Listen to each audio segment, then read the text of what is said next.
Hello and welcome to Everyday Law, the show that demystifies the law for you and your family. I'm your host, Attorney Robert Monahan, and I'm joined today by Judge Christy Bishop. Thanks for coming to the show, Judge. Thanks for having me, Bob. I'm excited to be here. But today we're going to do something a little different, and part of what we do on the show is demystifying the law for you and your family. And so we're drawing the sting from the law, okay? We're making people more comfortable with it. And you're someone that I thought would be great to have on the show because you're very personable, very agreeable, and just someone who's just great in the community. Now, Judge Bishop runs a mock trial tournament every year with high school students.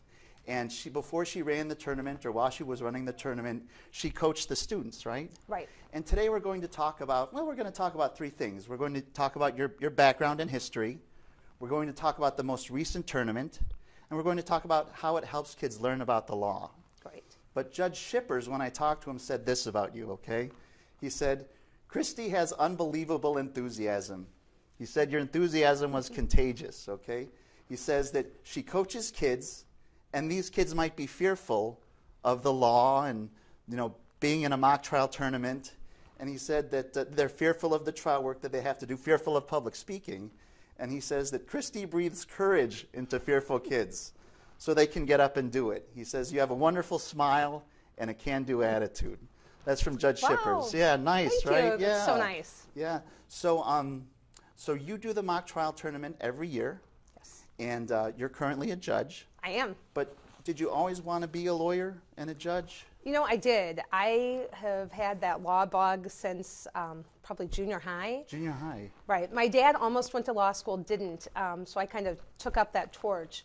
But I was always interested in law books and movies and TV shows, and, you know, without dating how old I am, LA Law, those LA Law, of, yeah. of shows that Mary Hamlin and Grace Day, right, exactly. Right, something like that, yeah. And I loved that. I loved reading even things such as Nancy Drew and the Hardy Boys, that mystery stuff. So that led me to the law, and I knew I wanted to be a prosecutor and a trial attorney. I really wanted to be in the courtroom. Yeah. And so that's why I went to law school and tried to take advantage of kind of every opportunity to do public speaking, be in a courtroom, internships, those types of things. So. Great, great. Did you do a mock trial in college or law school?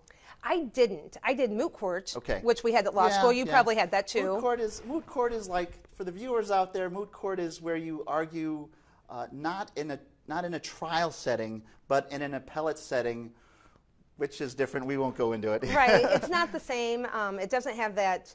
There are no witnesses. Right. There's no witnesses. No testimony. It's more taking a position and then just arguing that position without all of the facts and things the exciting things that happen in a trial. We had that, and but I didn't have an opportunity in either high school or college to do mock trial. Okay. If we did have it at U of I didn't know about it. It wasn't on my radar screen, and I think it's been a more recent development, high school all the way up to law school. Okay. So I didn't get involved until actually I was at the state's attorney's office. You did take trial advocacy in law school, right? I did. Yeah, and some local attorneys were your opponents, right, in trial advocacy at the law school at U of I?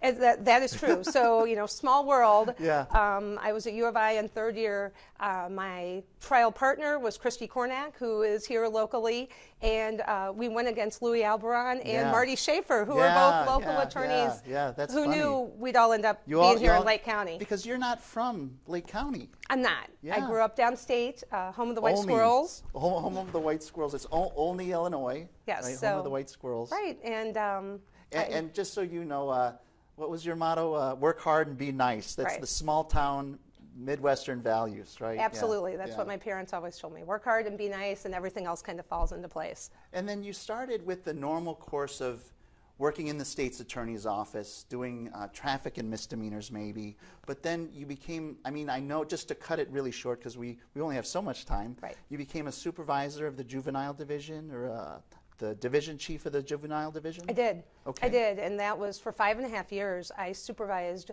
lawyers, support staff, counselors in our juvenile division, which is right here in Vernon Hills. Okay. And really was involved in not only the delinquency side of cases that involve juveniles, but the abuse and neglect. So involved with Department of Children and Family Services. And I would describe that while it was trial work, it was really trying to help children and families and provide that rehabilitation at that juvenile level before kids or families made worse choices as they went forward. It's hard. You know, I was a judge in teen court, and you see, and that's a, you know, a diversionary court where, as a lawyer, you try to help kids make better decisions. And I talked to Mary Stanton, and she said that you worked on a program. Was it in juvenile court where you worked on a program to try to help kids that were make better decisions, or you address the mental health issues that they might be having? Do you know what I'm talking about? We did. We did a lot of outreach in juvenile through the state's attorney's office, and collectively, that's one of the best things I think about our juvenile division. The judges, public defenders, the guardian ad litems, and the state's attorney's office are constantly doing outreach, working with kids, helping them make better choices, looking at diversion programs like to keep them out, like teen court, yeah. and station adjustments, things to keep kids out of the system. Out of the system. Absolutely. Yeah. And you also worked at the, what was it, the Children's Advocacy Center as a supervisor. You helped supervise there, is that right? I did. So after I was in charge of the juvenile division, I took over special investigations. Special investigations, that came next, yeah. That was, yeah. so, but that was an umbrella that included the Children's Advocacy Center where... what are special investigations? Because that's interesting a little bit. They're the hot issues in Lake County, right? They are, and it involves all kinds of different things. It could be something from election code violations or police misconduct. It could be high-level financial crimes where we're working with some of the local corporations. And a lot of those cases involved either child physical or sexual abuse. Right. I talked to Mary Stanton, and she said that that you could try any kind of case. Well, thank you. She said any kind of case with, and these cases all have different issues. An election fraud case has a very different set of issues than a child abuse or neglect case. And Mary Stanton said you could handle any kind of case and handle the evidence issues and the substantive issues. So she spoke, you know. Well, Mary is wonderful. Mary's all right, yeah. Right, that's right. And she took over some of the cases that I had too with juvenile. We worked on some cases together. She came on my radio show once to talk about what was it? It was how to protect your children online. Yes. And she was great. She was great. great. Her cyber is her specialty, and she does a great job for the state's attorney's office. So after you became a judge, I think in 2012. I did. And is there a similar kind of course of development as a judge that there is in as a state's attorney? Do you start in a certain court and move your way up, or move your way through the different divisions? There's a progression that we Thank follow. you. Yeah. You're welcome. And we have a training program, so a 3 to 4 week training program actually, where we start out and shadow different judges before we ever take the bench or put on the robe. Yeah. And then usually we start in branch court, which is a great place to start. It's high volume. You're dealing with just regular people in the community that come in for either their traffic ticket or a curfew violation, and so you start there. And then depending on where the openings are, you would either go civil, criminal, or family. Those are kind of our 3 main divisions in Lake County. Where did you start in your career as a judge? I started out in Mundelein, in Mundelein Branch Court, with a number of municipalities, and then heard some DUI or driving under the influence type cases and other misdemeanors when I would come into the main courthouse. And then I did about 2 years as the judge in bond court. So does that involve Saturday and Sunday work, right? We rotate you Saturdays and Sundays. Because I've heard that. Go ahead. But yes, so somebody is always on call. A judge is always on call, 24/7 for any search warrants or anything that would come in, and then there's bond court 7 days a week in Lake County. And so you are seeing the cases right when they come in the system. You're setting the bond. You're having to look, I think now it's 37 different factors you have to look at in setting a bond under the statute. And I often say the things that we're talking about, compassion and empathy, that I know we're going to talk about with mock trial, you have to have that in bond court too. You are oftentimes seeing people on their worst day when they see the judge. They've just been put in prison, and they're stepping in front of you, and you're deciding whether they can get out. Right. or not. Right. That's really interesting. And then after you became a circuit in 2012, you became an associate judge in 2012, and then you became a full circuit in 2016. I did. When Judge Kip Stark retired, I was appointed by the Illinois Supreme Court to take his seat, which was such an honor. I had been assigned to him as a young felony assistant state's attorney for years and did many trials in front of him. So it was an honor to take his seat. I didn't know that. Right. Yeah. So now I'm a circuit judge, and then I have to run for election. You're running? So running for election. I talked to Don Morrison too. So this is your life. This is great. So Don Morrison said that you got a 99% rating among the bar, so that 99%, and I don't know who those 1% are, but 99% approval rating of the Bar Association. That means that 99% of the lawyers knew you and said you were highly qualified or very qualified, and that's great. Right. We do go through that process. Circuit judges, just like attorneys that want to be a judge, associates, and we were rated by the bar and interviewed by the committee, and I was very humbled by those results. Don is a good friend. He is former president of the Bar Association, and we actually started in the state's attorney's office together as trial lawyers. Right. So. And Terry Brady, one last thing before we take a break. Terry Brady said you were a wonderful person, and he used the word humble, and so you said you were humble, but he said you're humble. A small town person who's really made it big. And that's great. Oh, thanks. And Terry was the person that vetted me when I put in for an really? associate judge. He was the person on the committee that took the time to really dig deep into my application and lead that interview. On the Judicial Selection and Retention Committee. Right, with our Bar Association, which could be a whole other show about how we pick judges. It's so fascinating. It is interesting. It is. And scary. Yes, it is. Well, we're going to take a break because we've gone a little over, okay? All right. Hi, and welcome back to Everyday Law. I'm your host, Attorney Robert Monahan, and I'm here with Judge Christy Bishop. And we're talking about the annual mock trial tournament that they have in Lake County. It's a high school mock trial tournament, and it's fascinating. I think it sounds great. Oh, it's awesome. Yeah, I mean, every year it's hosted at the courthouse, and what's neat about these trials is they're a little story. They really are. Yeah. Now, I have to say, we don't come up with the story and the problem. It is the Illinois State Bar Association. Reason being is so then everybody has the same problem throughout the entire state. But this year, it was a civil case. It could be civil or criminal. Okay. And it was Addison Grant versus Sam Smith. Okay. Addison Grant was a young person who happened to be homeless, fallen on hard times, living in a park. Sam Smith was a police officer for the fictional town that they always come up with in the problem. What was it called? Oh gosh, I can't remember the name of the town. I put you on the spot. That's okay. I think it's Lakeview, if I'm not mistaken. Yeah. But there was a call of a stolen purse. Right. Sam Smith was investigating in the park, saw Addison Grant, whom he knew from some prior dealings, thought Addison had the purse, approached him or her, depending on which student's playing the part. And then there was perceived resisting arrest.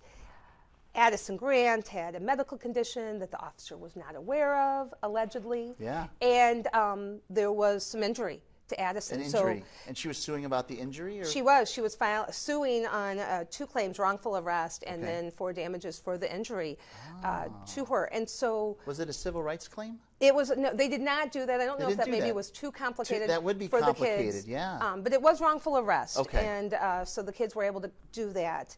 The problem gives each side 3 witnesses from which they can choose 2. Okay. And the narrative, the statements, everything is done by the Illinois State Bar Association, by lawyers that volunteer. Wow. So have you ever done any work putting a case together on I that? haven't. Okay. I have helped out at the state competition, and they're always looking for lawyers and volunteer to help come and judge and evaluate at state. But with my involvement here, it takes a lot of time. There's a lot to do. That's right. Yeah.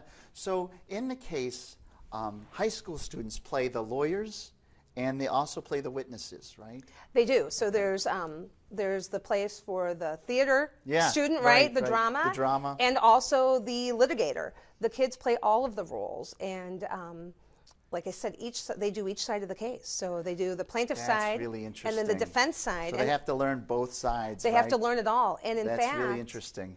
in fact, oftentimes you'll see on the plaintiff side a student playing the witness, and then they turn around and they Play do the litigator? They do of that same role, the direct or cross, because that's the role they know so well. So, and the two roles have very different skill sets, right? To be a lawyer, you have to not only tell the story, but you have to know the elements of the claim, know how to marshal the evidence so that you can take the evidence and prove it, all the while presenting yourself and overcoming objections and so on, right? So it's a lot to master as the lawyer.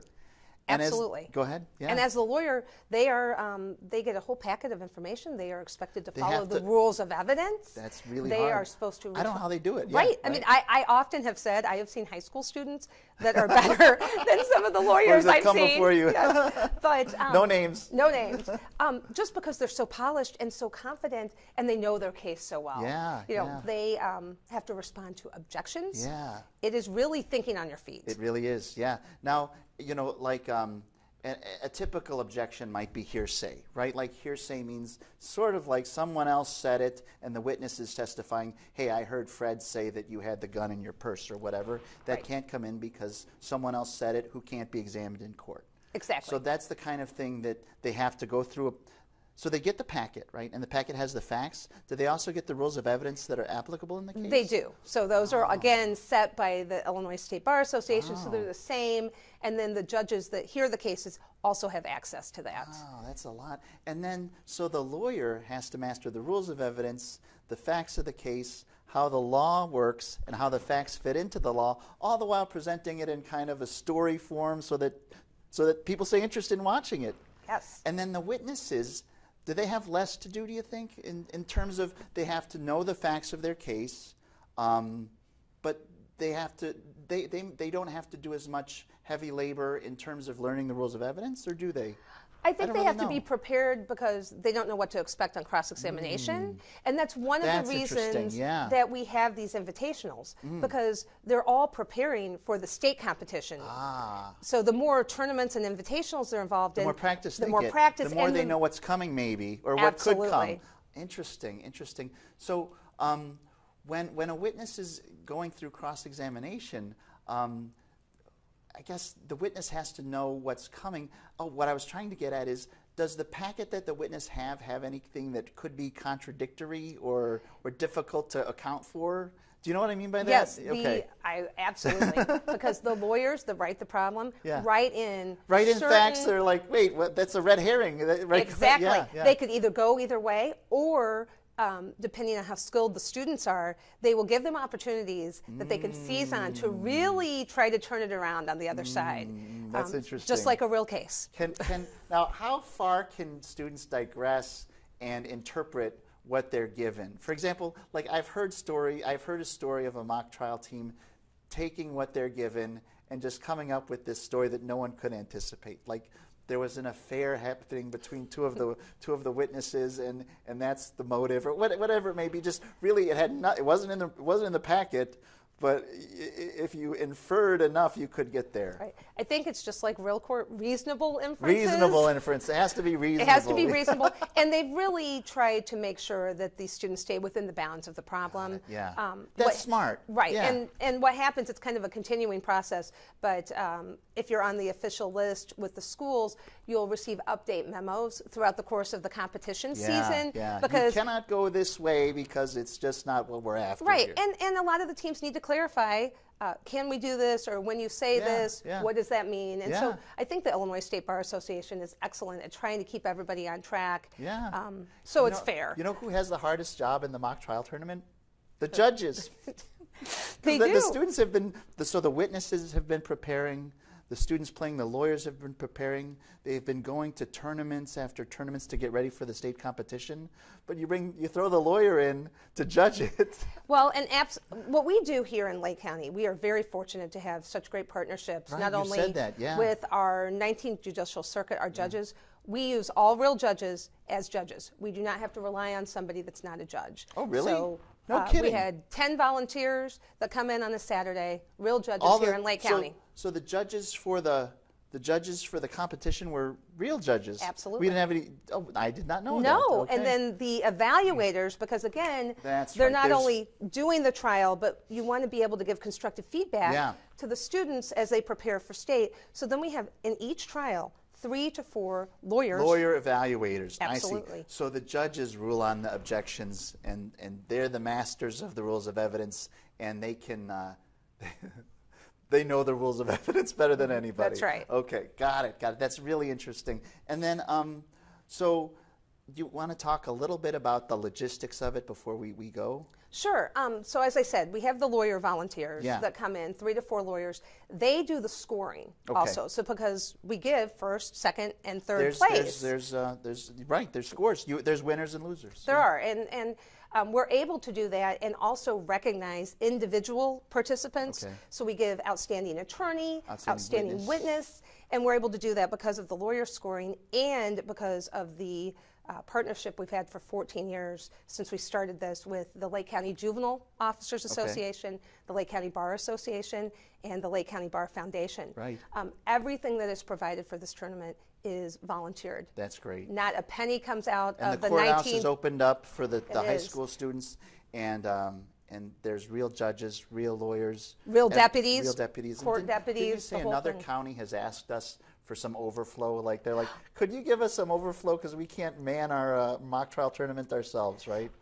You know, you bring that up. I didn't mention the county, but no, but yeah. not to brag, but I will tell you that, like I said, we've done this for 14 years. I think that the volunteers we have are the best. I consistently get input from other counties that this is the best tournament. That's and I great. think it's because everybody is so vested in it, and also that we have this volunteerism, these attorneys and judges and folks that want to come out and do this. And yes, they asked if there was anybody that would be interested in coming down to help with their tournaments because they feel that the input our attorneys give is done in a way that helps the kids for state, but really imparts knowledge in them. So yeah, we'll talk about that in just a minute. One thing more that Judge Shipper said was he did say that when, because there's a lot of outreach by the judges. The judges of the 19th Judicial Circuit, that's our judicial circuit here in Lake County, do outreach in the community. He says, you're always volunteering to do stuff, and you're great. Well, thank you. And Judge Shippers is in charge of our community outreach. That's right. He's the chairman. He's the chairman. So he relies on you to help. Yeah. Yes. Yeah. Along with a number of other judges. And Judge That's Shippers great. has a lot of enthusiasm, too. He does. He has some contagious enthusiasm of his own. Absolutely, he does. Hi, and welcome back to Everyday Law. I'm your host, Attorney Robert Monahan, and I'm here with Judge Christy Bishop again. We said that 3 times in the show. And we're talking about the mock trial tournament, the high school mock trial tournament that was hosted a couple weeks ago at the Lake County Courthouse. And you began the tournament with Judge Rossetti and a teacher in Lake County. Is that right? That's right. Kathy Bell. Kathy Bell, yeah. From Mundelein High School. I was coaching with Mundelein High School for their mock trial, and we would do a parent night, kind of to showcase the kids before they went to state. And that's how Judge Rossetti got hooked in. She would be our judge. And what we identified is that those core values that we were seeing in the Mundelein mock trial program, we wanted to share that with Lake County. Yeah. There were some other teams in Lake County, and we thought, why can't we bring this to the county and include other teams? So those values like teamwork, good citizenship, public speaking and thinking on your feet. Why couldn't we share that with other high school students? That's really interesting. And that was really what got us started. I think the first year was 2004. I think we had 6 schools. Yeah. And this past year we had 18 schools. I had to turn schools away because we just didn't have the space in the courthouse. When you first did it with parents, what were their reactions to how their kids were doing? I mean, as a parent, I would think that would be just, you'd be so proud. They were to proud. See your kid like in action. I think they were also very impressed. Yeah. Because the skills, again, the skill set, it's not just mock trial skill set. It can extend to college, professional lives that, like I said, working as a team and also really being able to present in a coherent way an argument to respond to another side. I mean, those are skills we use every day. Yeah, and it's skills that we're kind of missing, I think, in our common civic culture right now. The ability to take, someone else's position and actually listen to it and think about it, examine it, and respond to it, right? Like Right. that's a great skill to learn. It's like the lifeblood of democracy, right? To take two sides of an argument and say, okay, I can I can see what Donald Trump might think about this, but on the other hand, maybe tariffs will hurt world trade or whatever it may be, right? Like just the idea that it's an idea and you can examine it from different angles and say, well, maybe so, but maybe not, and on the balance, yes, or whatever it may be.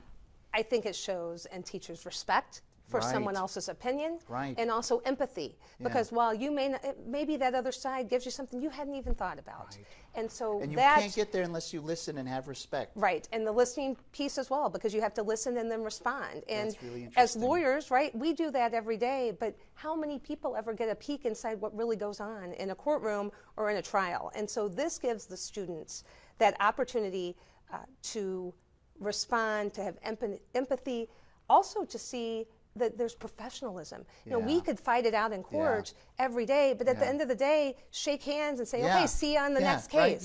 It's not personal, it's not attacking.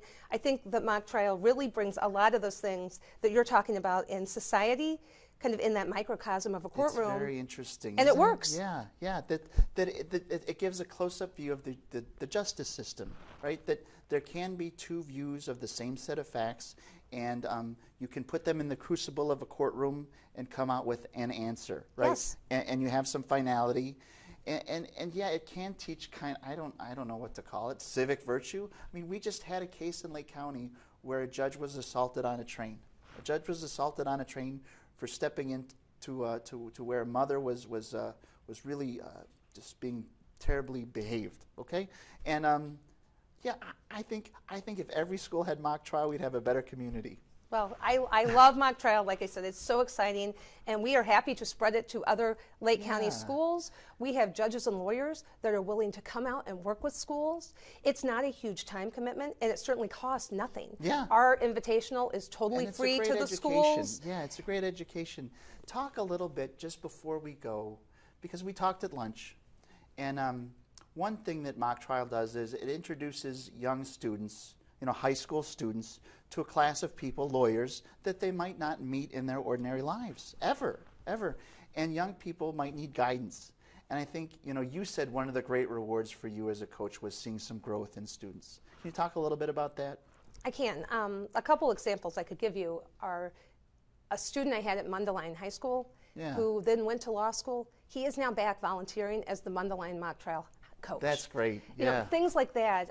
The mentoring that our lawyers and judges can do with local students, that community outreach, showing kids and families that we're not just some judge or a lawyer that's in a courtroom. We care about the community. We care about what's going on, and we want to help our kids to be exposed to maybe careers they didn't know about. And whether they go into the law or not, be able to see that there are opportunities for every student here in Lake County. You told me a story at lunch when we had lunch together about a young woman who was just very shy and kind of a wallflower, and maybe didn't have much confidence in her first year, in her freshman year at mock trial. And that by the end of your fourth year, after when she was a senior, she was doing maybe the most challenging things in the trial, like the closing argument. And as you coached her, you got to see her grow from being someone who didn't want to speak in public and didn't feel she could contribute to being a great contributor. And that's got to be rewarding. And that not only happened with that student, but I've seen it with so many students. With more than one, I right? have. Yeah. And to see a student that as a freshman wasn't even sure this was a right fit for her, who was sitting in the back of the room. Then she played a witness. Then the next year she did a direct examination and questioned a witness. And by senior year, this young woman was in front of a crowd of people delivering an awesome closing argument, no notes, so much confidence. I wish we could instill that in all of the students. Christy Bishop, who breathes confidence into her students with her contagious enthusiasm. Thanks for coming on the show, Judge. It's been great to have you here. Thank you for having me. Again, Christy Bishop, you've been watching Everyday Law with Attorney Robert Monahan. Everybody have a good night. And that's that.